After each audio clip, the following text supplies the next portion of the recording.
Bismillahirrahmanirrahim. Assalamualaikum warahmatullahi wabarakatuh, Hanoverians.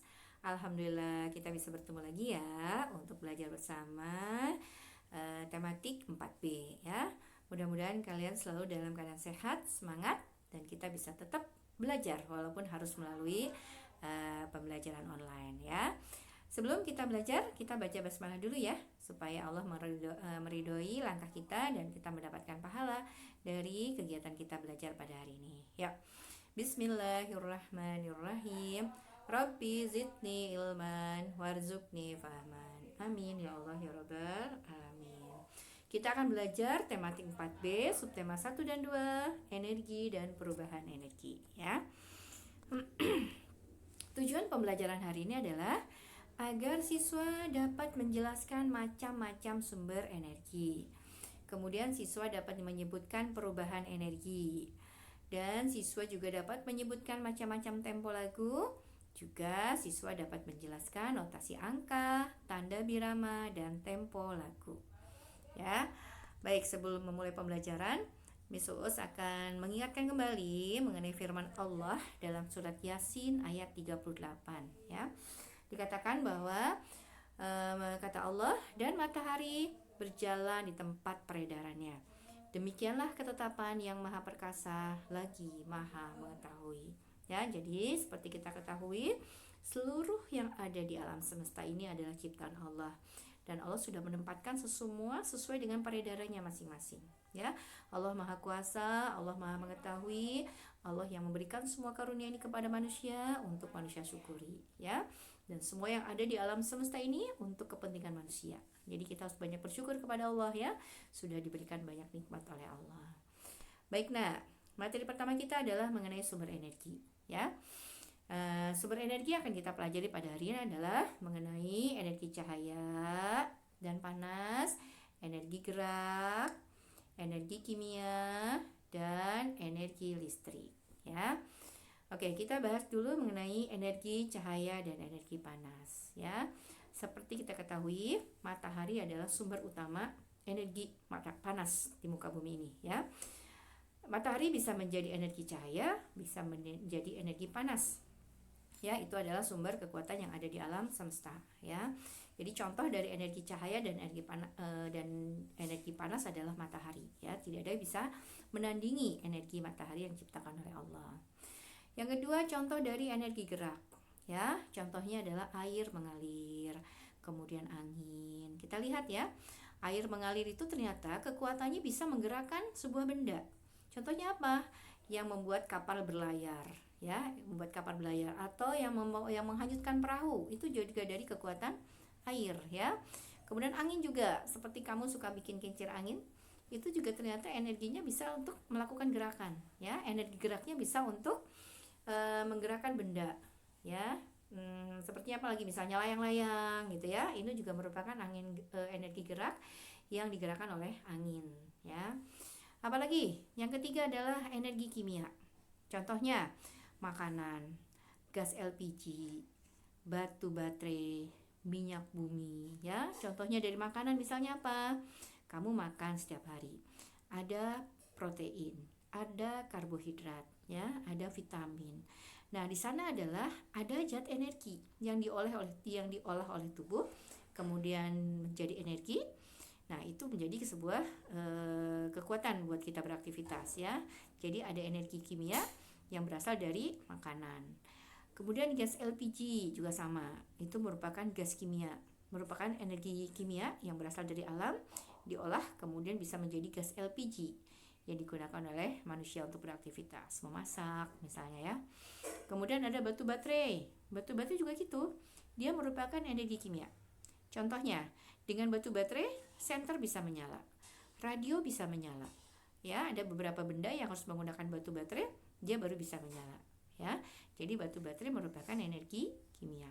Begitupun dengan minyak bumi, ya, minyak yang diambil dari dalam bumi diolah menjadi energi kimia. Nah, itu juga bisa menjadi penggerak aktivitas manusia, ya, bisa digunakan untuk membantu kelancaran manusia beraktivitas.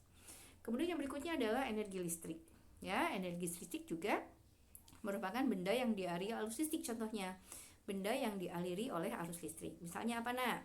Kulkas, ya, televisi, komputer, kipas angin. Itu juga contoh dari energi listrik, ya, energi yang berasal dari listrik. Oke. Selanjutnya, sumber daya alam. Nah, sumber daya alam seperti yang sudah kemarin kita bahas, ada 3 ya. Ada sumber daya alam kekal, contohnya matahari, angin, air, itu kekal, tidak akan pernah habis, ya. Yang kedua, sumber daya alam yang dapat diperbaharui, contohnya tumbuhan, hewan. Kenapa bisa diperbaharui? Karena bisa dikembangbiakan, bisa ditanam ulang, ya. Tumbuhan sudah dipetik, bisa ditanam lagi oleh manusia. Begitupun dengan hewan, bisa dikembangbiakan, ya, melalui telur atau melalui anak yang dilahirkan, ya, jadi bisa diperbaharui. Kemudian yang ketiga adalah sumber daya alam yang tidak dapat diperbaharui, tidak bisa diperbanyak lagi, ya, tidak bisa diperbaharui. Artinya apa? Artinya bisa tapi lama waktunya, bisa jutaan tahun, bisa ratusan tahun. Contohnya apa? Minyak bumi, batu bara, barang tambang, ya, itu bisa diperbaharui, cuma lama. Itu melebihi dari usia manusia sekian puluh tahun, sekian ratus tahun, ya. Ya, jadi harus kita hemat ya penggunaannya.